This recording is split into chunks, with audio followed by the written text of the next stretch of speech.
Scairt Radio. Now, I will more perceptive. This is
Sean here on Scairt Radio, all the way from Ireland on Profane Existence. You just heard Coitus, Submission, Domination, whose bass player, singer Skinny, died last Tuesday, and tonight I'm just going to play a couple of his band's tunes. Here's one of his first bands, Paranoid Visions, the song Strange Girl, which really reflected the whole time in Ireland in 1984 of the Catholic Church running the country. Here's a clip I found around the time of Mother Teresa of Calcutta giving a speech in Ireland. I'll give you a rough idea of what it's like, of what it was like, and straight after that is Paranoid Visions with Strange Girl. Let us promise Our Lady, who loves Ireland so much, that we will never allow in this country a single abortion.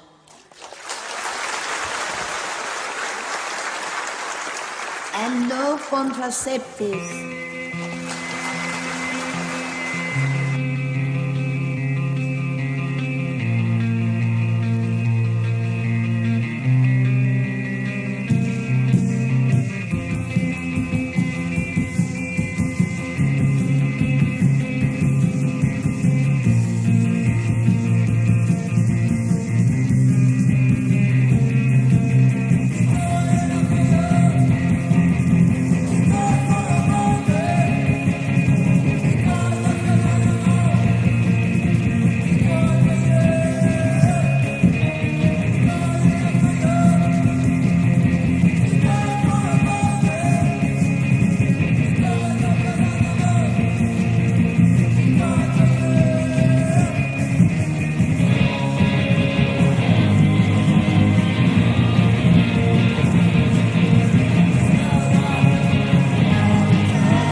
Skinny was the bass player in Partner Visions, and he left in 1986, moved to London, and ended up in loads of bands, Terry Wogan and the Hell Bashers, Eat Shit, DT Warriors, then eventually Coitus, he's most well known. I first seen Coitus in 1992 when they stayed with me. A friend of mine put on a gig and no one had ever heard of them before they played in Cork in Ireland, and the minute they played, everybody just was on the dance floor. It was fantastic. Stayed back in my house afterwards where we had lots of home brew and slid up and down the stairs in sleeping bags for the night. Great fun. This is Coitus with Real Cold Fear.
in 1995, moved to Ireland and eventually formed Stagnation.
That was Stagnation, when cold rain turns into snow. Around 1999, Skinny formed a new band called Coldwar with Ian, who was Underground Movement Records in Braille, who used to be in Paranoid Visions. This song's from their Gods of War demo. It's called Lights Out.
Band I was in at the time played the Coldwar and the Gods of War tour. It was great fun and it was great going around Ireland with Coldwar. After a while, Ian and Brio left and eventually Coldwar got a very different lineup of Trevor on vocals, Paul on guitar, Marty on drums, Owen on guitar and Skinny on bass. Condolences to Skinny's family, friends and all the members of Coldwar, past and present. Will be sadly missed.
Park, and when you choose to go on it, you think it's real, because that's how powerful our minds are. And the ride goes up and down and round and round. It has thrills and chills, and it's very brightly colored, and it's very loud, and it's fun for a while. Some people have been on the ride for a long time, and they begin to question, is this real, or is this just a ride? And other people have remembered, and they come back to us, and they say, hey, don't worry, don't be afraid, ever, because this is just a ride. And we kill those people. Shut him up. We have a lot invested in this ride. Shut him up. Look at my furrows of worry. Look at my big bank account and my family. This has to be real. It's just a ride. But we always kill those good guys who try and tell us that. You ever notice that? And let the demons run amok? But it doesn't matter because it's just a ride. And we can change it anytime we want. It's only a choice. No effort, no work, no job, no savings of money. A choice right now between fear and love. The eyes of fear want you to put finger locks on your door, buy guns, close yourself off. The eyes of love instead see all of us as one. Here's what we can do to change the world right now to a better ride. Take all that money we spend on weapons and defense each year and instead spend it feeding, clothing, and educating the poor of the world, which it would many times over, not one human being excluded, and we can explore space together, both inner and outer, forever in peace.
Vane earlier today from the band. It's the first part of a two-part interview. Started off a normal interview, but then we ended up just chatting for about 2.5 hours, so I think the conversation was better than the actual interview.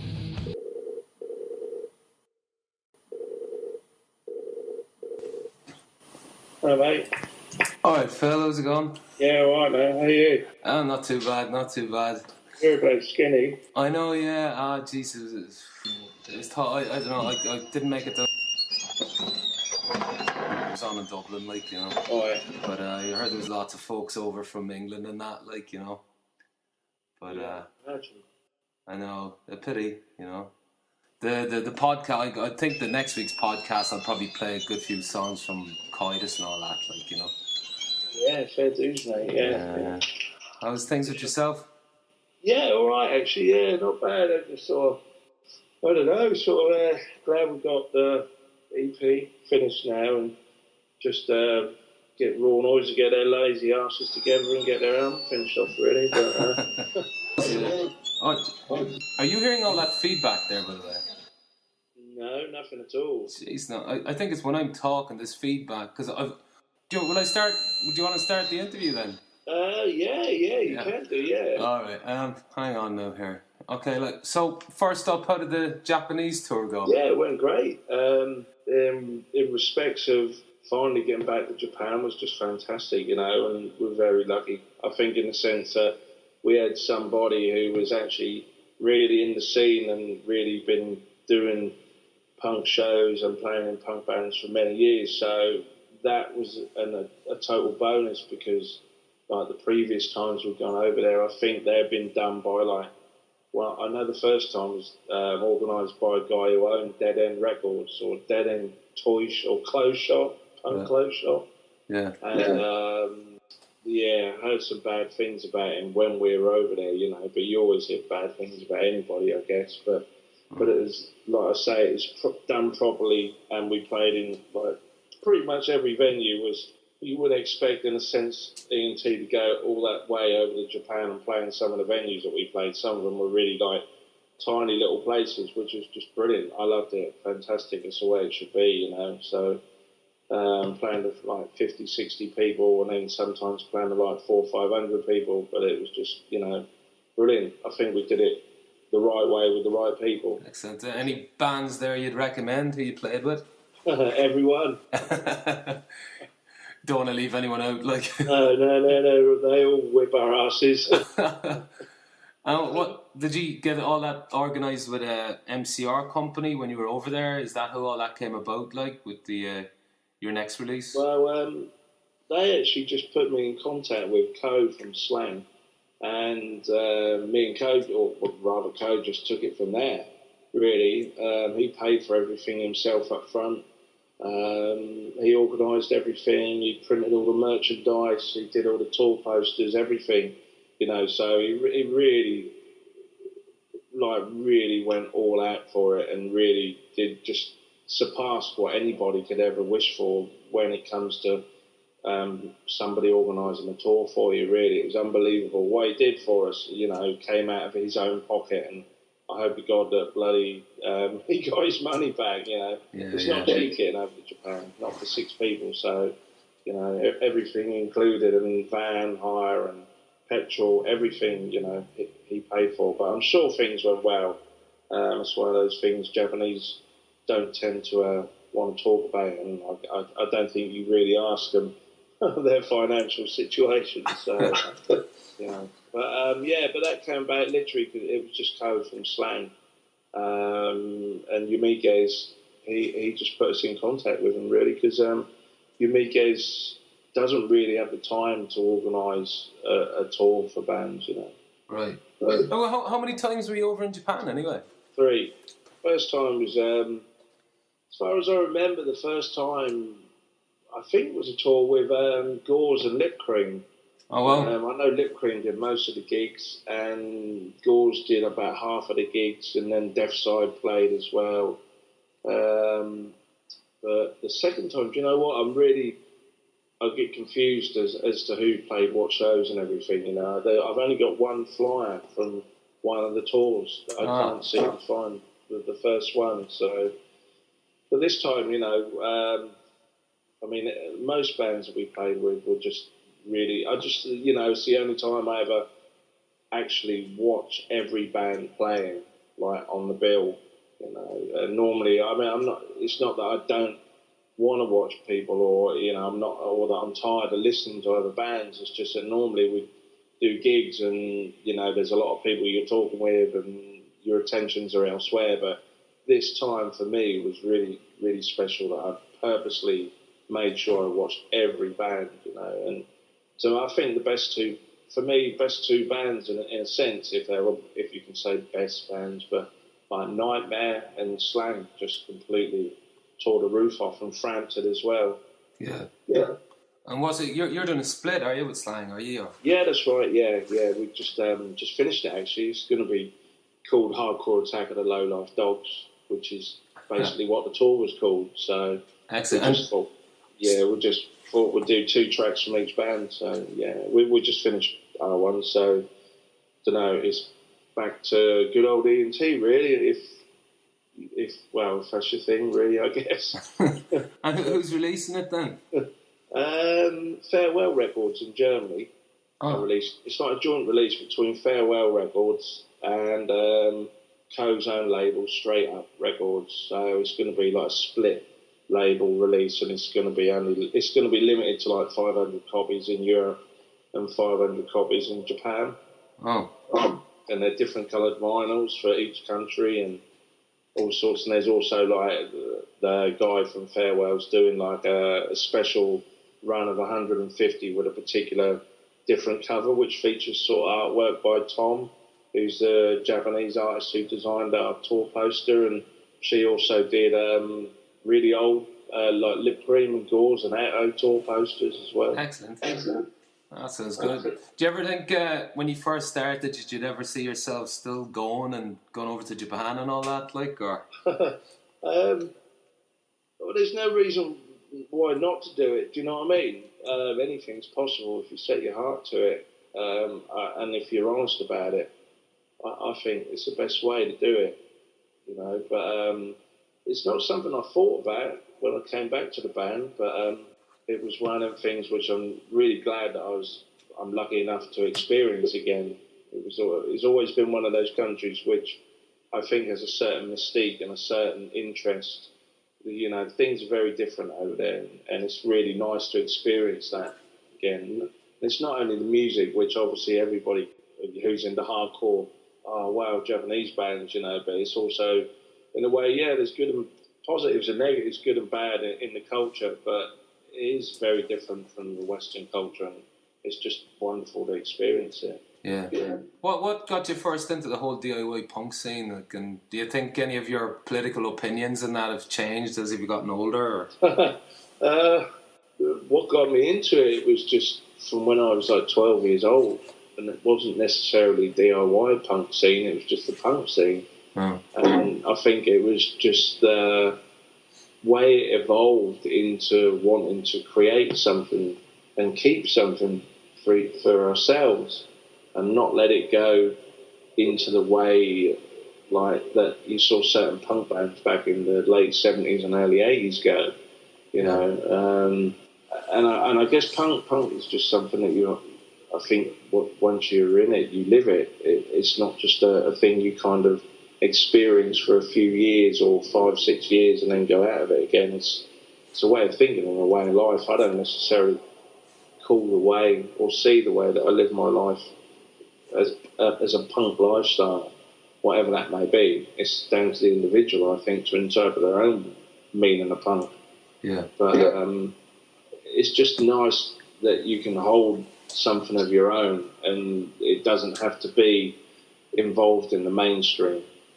And that's one of the particular sort of things that interest me about it and keep me like involved in it, I guess. But I think everybody's views change over the course of time.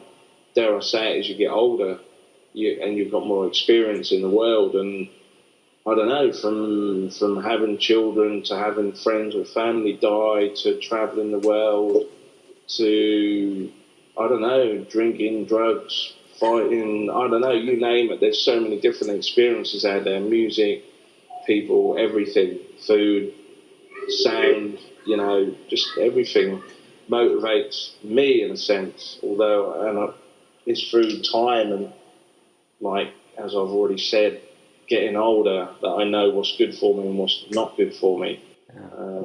But it's down to the individual to interpret what they choose is right for them in their own lives, I think, you know, which makes punk still special because I think people still think for themselves as best as they can, I think. Yeah.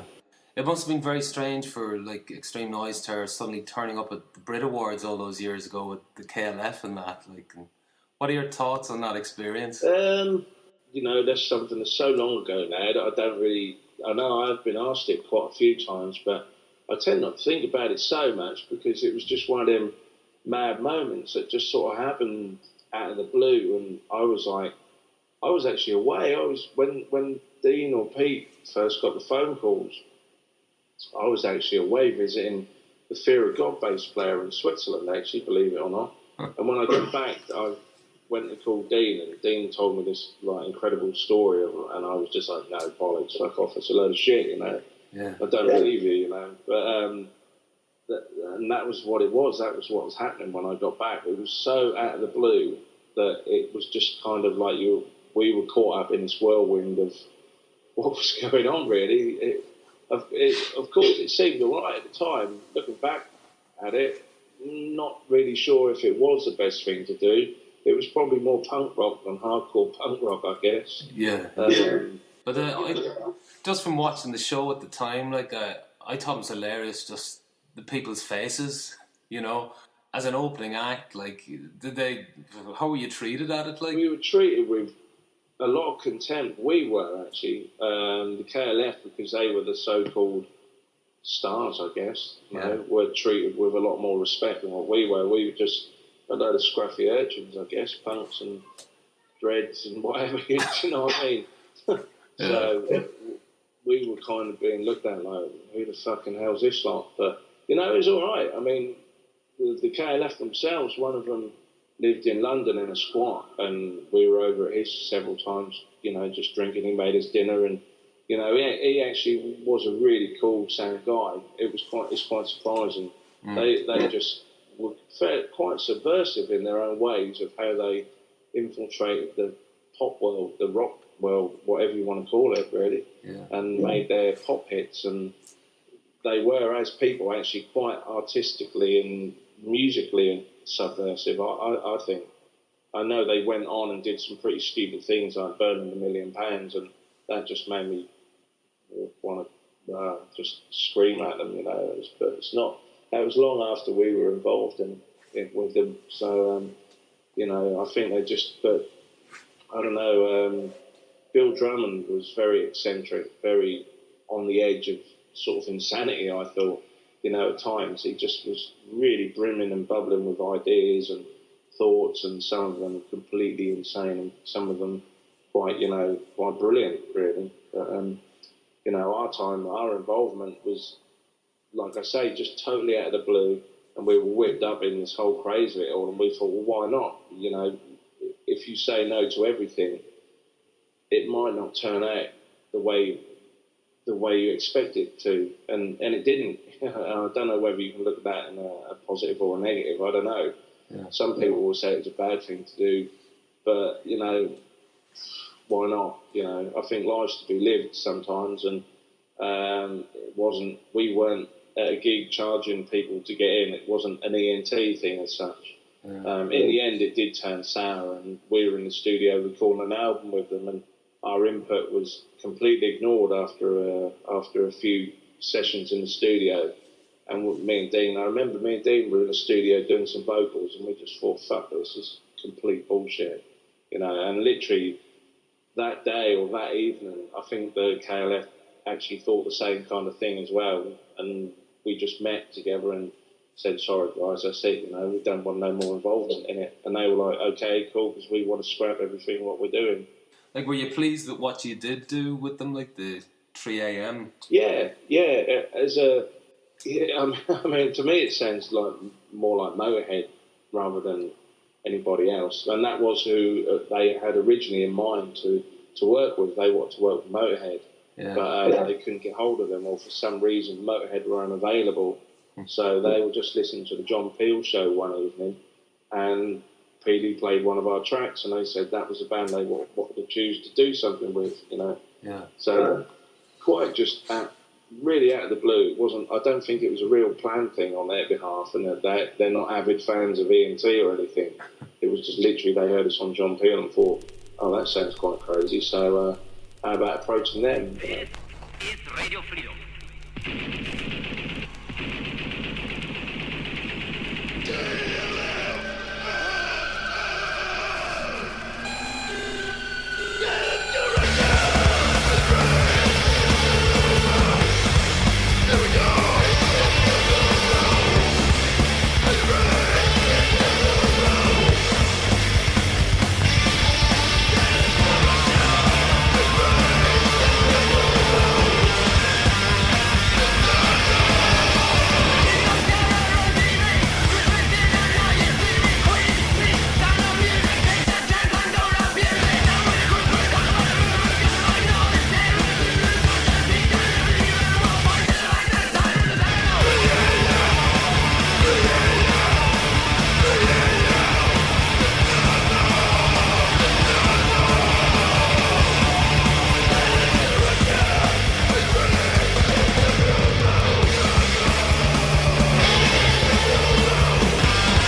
Peel really opened up a lot of doors for you, like, did you? Or? I think he did for most big bands he played. You know, John Peel, I mean, lived quite near Ipswich, where E&T originated from, and he used to come to a lot of our sort of shows that we used to put on at the Caribbean Centre in Ipswich. They were always like benefit gigs, Hunsab benefits, or, you know, certain rights benefits, you know, as they were back in those days. And we always used to get like 500-600 people coming from all over Europe to these gigs.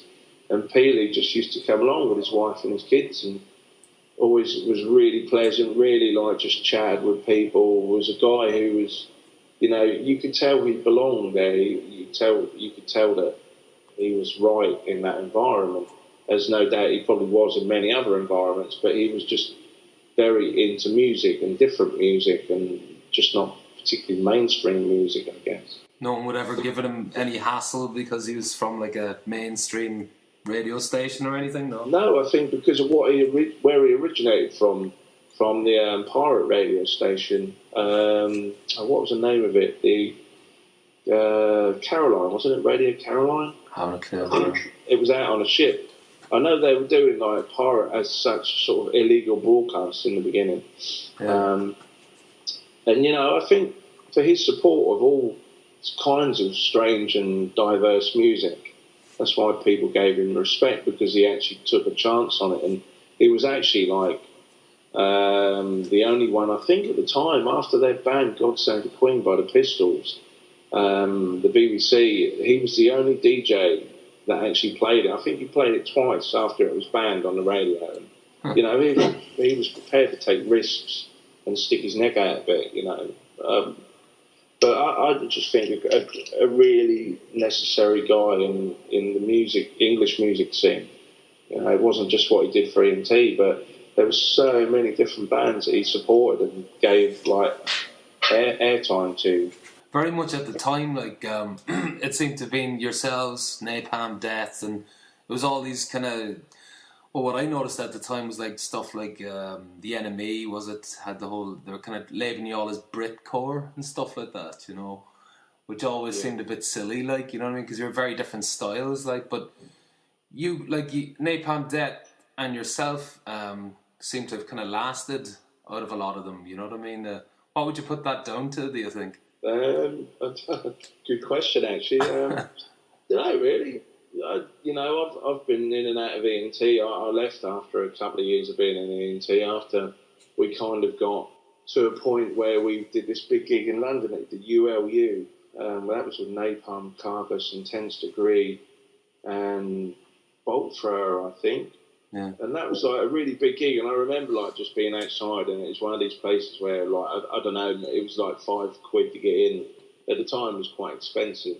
There was security on the door and everything, and I just went out with a big bit of paper, and knowing so many people at the time, just went out, and we had like, I think we had 52 people on our guest list or something. We just, I wanted to get everybody in for free, because it was just one of these gigs where we were just, I was quite embarrassed by it actually, you know, playing at a venue where there was security and everything. And after that gig, I actually left E&T because I just thought, it made me feel very uncomfortable, and I was very unsure of my own thoughts with it all. Being so young at the time, like about 19 or about 20, I was just like, oh shit, where are we going with this? It seemed to be acceptable because all these other bands were doing it, but me being me, I was just like, shit, I just don't feel comfortable with it. So rather than, I don't know, confront the situation within the band, because there was other band members who particularly enjoyed the kind of bigger, or they enjoyed the limelight, put it that way. Thankfully, those people were no longer members of E&T after about 95, sorry. Did you give up music at that point, did you? Or? No, I was just, I was still involved in the Ipswich scene and like hunt sabbing and different kind of. So we used to go around. I was really quite naive when you look back at it, but you kind of thought you were making a difference back in the time. But like just things like, you know, trashing butchers' shops and things like that, you know, like thought, yeah, well, anarchy, great, you know, like really subversive. But Yeah. I don't know. I don't particularly think it's really the right way of particularly getting a point across these days. But, you know, when you're that age, you're full of frustrations and anger at the world, and it seemed a way of directing some of that out back against what I had really strong feelings, and that was like the meat industry and everything. I'm still a vegetarian to these days, so. But after a year, I remember Dean coming back to me and asking me if I would come back to the band, which I did, and then was in the band until, I don't know, I can't remember, was it 95, I think? Well, whenever the time was when I joined Napalm for a very short time. And then after that, I just wanted to give music a break, because I just, not music itself, but just give it, playing hardcore and writing hardcore and being involved in the scene. I just needed a break from it, really. I found it dragged me down to sort of certain levels of, like, I don't know, it was just very heavy going at times. Sort of near the end. How'd you find being in Napalm Death? Sorry? How did you find, what was it like being in Napalm Death for, how long were you in them for? Like Only 6 months. Really? I personally feel, you know, they're still good mates of mine, actually. I see them now and again. It's sort of weird, we kind of seem to bump into each other in sort of rare parts of the world. You know, last time I saw them, I think, other than no, it was when they were shooting their last video in Norwich. They just gave me a call, and I went along to the video shoot and just met up with them and had an hour. I still get on really well with them, and I think, personally, I think they're really cool guys. I know a lot of people will probably say otherwise, but they just asked me, they were having problems with Barney, and they were being quite, I will say this, and I don't give a shit if it wasn't Napalm Death here or not, because I've had a real good chat with Shane about it when I helped about do some of the Venomous concept vocals on the last album they did, and that we actually sat down and had a real chat about it for the first time since I was actually sort of kicked out of Napalm Death. And what it was just they were having like a bad time with Barney, and I think they were being really childish in how they acted towards him, and Barney was being particularly sort of childish back towards Napalm, and they just threw him out, and they asked me to come and join. But I'm if I'm going to put myself into a bracket of what my vocal style is I'm a hardcore vocalist. I'm not a kind of death metal vocalist, and I just couldn't do what they wanted. They wanted me to replace Barney and do death metal vocals, but I'm just, it isn't my thing, and it wasn't my thing. And it's Shu, we've been in the studio for a week, and I laid down some vocals, and it just didn't sound like Napalm, to be honest. And I'm glad that happened, though, because then I kind of got a throat infection, a really bad one, and couldn't do any vocals in the studio. And the doctor at the time, I went to see this guy, and he just said that literally you shouldn't sing for a couple of weeks, and here's these antibiotics and blah, blah, blah. And at that time, I think that was when they sort of got back in contact. Well, they got back in contact with Barney about a month before that, and they had started talking again. And they rekindled their friendship. And I think that they knew from the rehearsals that I'd had with Napalm, things weren't what they really wanted out of me, you know, what they wanted for the band. So it's pretty inevitable that it was going to end up going the way it did.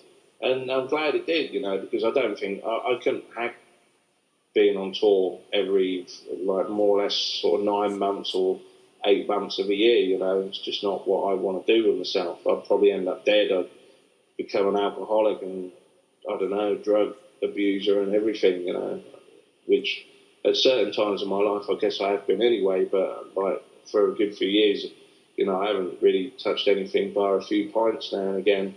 But, you know, life on the road, I know what Shane and I know what some of the guys in Napalm get up to, and I'd probably be up there with them, you know. Were you very aware of that, joining ENT again, were you? Or?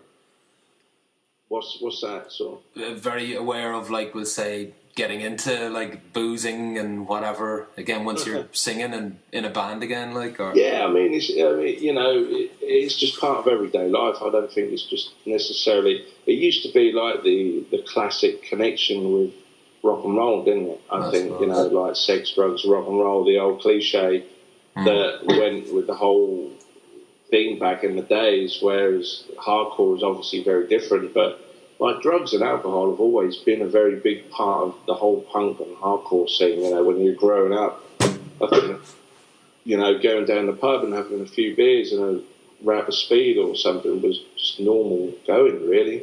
And people smoking weed or hash, you know, that, I don't know, there was just all sort of scene. I just don't think it's limited to the hardcore and the punk scene. I think it's rife in any walk of life. That, you know, any kind of younger generations, any music styles or culture or fashion or anything, you know, you've even got people who are up there in the ranks of the big business world, like, you know, they're all fucked out on coke and, you know, I don't know, it's just not a thing I think that should just be associated with music. Yeah. But yeah, because of my involvement and my sort of, I don't know, use of certain drugs and drinking a lot in my younger years, that, yeah, I was aware of it, but I know what's good for me now. And like I say, for many years I haven't touched any drugs because I just don't, they're just not necessary in my life. They don't make my life any better. Whereas I think it used to be like, you know, you just smoke a joint and, I don't know, have some beers or have some speed and, you know, you go out and it was just all part of it, but without thinking about it. But now, yeah, I know what's good for me, so I don't even really drink anymore. So maybe the odd occasion, or after a show or something, I might have a beer or two, and that might be more really after the show, like right when the venue is shut and I'm just hanging out and maybe like gone to someone's house and sat down and getting ready to sort of go to sleep or something. I might not bag a beer or two, but other than that, it's very rare that you'll probably see me with an alcoholic drink in my hand. Do you find you get more done without it? Yeah, a hell of a lot more. Yeah. It's just I personally prefer to be in control of my own thoughts and actions, and if I make mistakes, I've got nobody to blame or nothing to blame but myself. Yeah. You know, I think people use alcohol and drugs as too much of an excuse sometimes. Oh, I was too drunk or I was too high. I shouldn't have said that. You know, I like to be in control of what I'm saying and what I'm doing. Now, it doesn't mean to say that I'm completely like against it, because I'm not. You know, I'm really easy with it. If people want to do what they do, then it's fine by me. I've got no problems with it. But I think sometimes, like in punk and hardcore, it's like the desire or the necessity is part of punk. I think sometimes people have this view of the not wanting to work part and not wanting to be part of society. You know, I can understand that. It's totally acceptable. But I think if you choose to go that way, you've got to focus on other things. If not, I've seen it happen to so many people that they just end up like completely fucked on drugs and alcohol and becoming lost in all that kind of thing, you know. And I think that's a shame, because everybody has great potential to do great things, I guess. So it's a shame to waste what people have inside them. I think it's just a cliche. I think sometimes it can ruin a whole music scene, like even a venue or something. Some drunk kind of fucks up the toilet or something like this. End of all the gigs in there, and you know what I mean. Do you think, is it still the same kind of debauchery going on at gigs anymore? Do you think? Yeah, I think so. Pretty much so. Yeah, it seems like it. Yeah. And how do you find, like, when you're playing, we'll say, if you're not drinking, how do you find, like, hanging around afterwards and all that? Do you find it a lot tougher, like, or? No, I love it. I think it's great. I think it makes me laugh a lot when I see people, like, because I don't know, no, I've yet to come across many people that are kind of so messed up that they can't control themselves, you know. And it's very rare that I've seen people stumbling around and falling over, but as is usual, people, I don't know, just there's a slight lack of respect for what they have around them. People tend to take things for granted, that they'll always be there, and then when they're not, they moan about them not being there, you know, and they complain about it. But sometimes it's, you know, it's a fine line, you know. You can't tell people what to do and you can't tell people how to behave, but you'd like to think in the punk and hardcore scene, where there's a bit more awareness of not only what goes on in the world, but like what we have is in the sort of punk scene, you know, as such. And I think most people tend to really respect it, but there are a few that just still take it for granted and don't give a shit, you know, and they're the ones that generally end up probably breaking and smashing a toilet or busting a door off somewhere, and, you know, then they probably don't live in that area, so, and then they fuck off back to wherever they're from and don't give two shits about it. But, you know, it is a shame when people allow drugs and alcohol to get the better of them, but we've all been there, we've all been in pretty fucked up states, so for whatever reason, and I think there's a time when we all go through it, I guess. I think for whatever personal reasons we have for it, but like I say, I quite enjoy it actually after a show. I quite enjoy talking to people when they're quite drunk, and, you know, it makes for an interesting conversation. People can be more open, I suppose, you know. Sorry? People can be a lot more open, I suppose, you know. Yeah. I think everything in moderation is good for you, you know. I think it goes for anything, really. I suppose. You know, it's like, I know I personally don't take drugs, but, like, you know, drugs in moderation, alcohol, sex, whatever you want, you know, music, I don't know, like, whatever in moderation, I think can't be a bad thing. You know? So what's the story now? You, like, started your own label, haven't you? Low Life. How's that going for you? Yeah, well, the intention was just because throughout the years, to be honest, I mean, and it's been quite a few years now, with E&T, we've made a lot of mistakes in the past with people we've done releases with, and it's just through our own naivety, I think. And at certain times in the band, certain members who were in E&T, their influence on certain decisions were very overpowering, and quite, these certain people were more in sort of, I don't know how to put it. They were the ones that sort of dictated what was sort of going on as such. And I'm glad that those people are no longer part of E&T, because I think they got us quite a bad name over the years. And yeah, we have made mistakes. We've released some records with some record labels. I really think, oh, fuck, why the hell do we ever get involved with those people? And again, haven't been out of E&T for, 7 or 8 years? I think maybe even 9 years. I was actually seeing from the outside for the first time really what was going on with E&T, and E&T just wasn't the band that I ever remembered them to be, what I was seeing going on, but it was nothing to do with me. Not that I'm passing the buck and saying, oh, it was all them. It really wasn't anything to do with me, so I wasn't in a position to phone Dean up and say, hey, Dean, what the fucking hell's going on with the band? Why are you playing death metal, or why are you playing in these venues, or why are you doing this, you know? That's not only him, it was 5 other people. That was what they were into, it was what they were doing. If you ask me personally, I'd rather they would call the band something different, because I didn't think it was representative of E&T as what the band were when we first started. But, you know, slowly things have got back to pretty much close to how I and Dean, I think, remember and want E&T to be now in this day and age. And like I say, over the years we've done too many releases with too many bad labels, I guess, and we just decided, like, I think we were going to a gig somewhere, and I was sitting on the train with Dean and just said, Dean, I've had this idea, I'm fucked off with giving our music or other labels releasing our music. Why the fuck don't we just do our own label?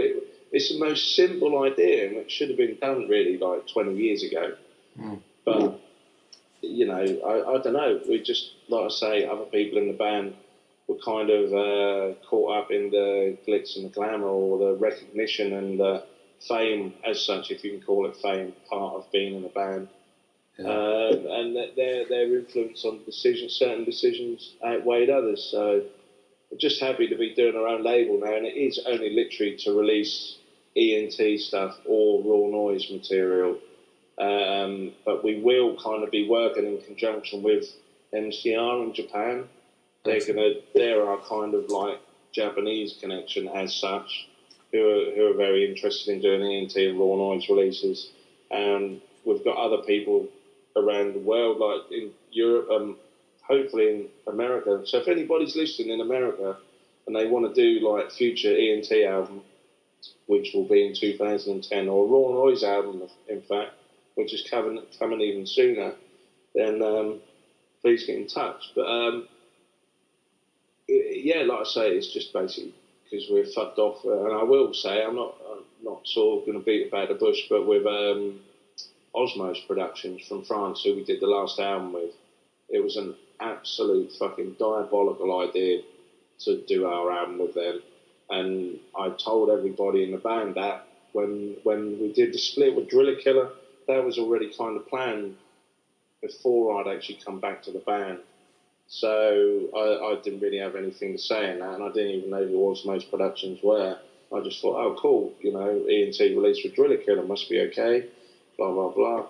And then the more I found out about Osmos Productions, it was just like, I was just going, oh my God, what on earth is going on, you know?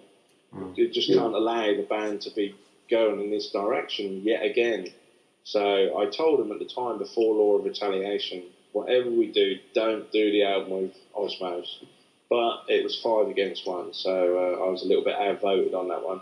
And since then, everybody in the band has said to me, we wish we would have listened to you, because Osmos have just proved to be we're just another band lost in their catalogue of whoever else they deal with, you know, and I just think it's a shame in a way, and they're not personally particularly nice people to deal with either, so, you know, I don't know, you live and you learn from your sort of things you do, don't you, in life, and unfortunately we're still making mistakes after 24 years, but now I'm just happy that everything seems to be in, dare I say, kind of controlled by ourselves. I'm going to end it there. Thanks again to Phil for the interview. I'm going to put part 2 of this interview on the next show. I want to dedicate this show to Skinny from Coitus and Coldwar, and to Leo, who died recently, who used to put on the gigs in Cork, put on bands like Dirt and Citizen Fish, etc. Once again, if you like what you're hearing and would like to support future podcasts, please send a donation to www.profaneexistence.org/donate. And happy 20th anniversary to Profane Existence, 20 years on today, 30th of November. Profane now have 2 other podcasts, On the Fringe and Profane Existence Radio Show. Well worth checking out. This is Extreme Noise Terror, Religion is Fear. Thanks again for listening. Oh, they gave me a hard-on. They couldn't use a hard-on. This is a world where everybody's got to do something. You know, somebody laid down this rule that everybody's got to do something. Got to be something. You know, a dentist, a glider pilot, a narc, janitor, a preacher, all that. Sometimes I just get tired of thinking of all the things that I don't want to do. All things that I don't want to be.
Religion is because you're the God.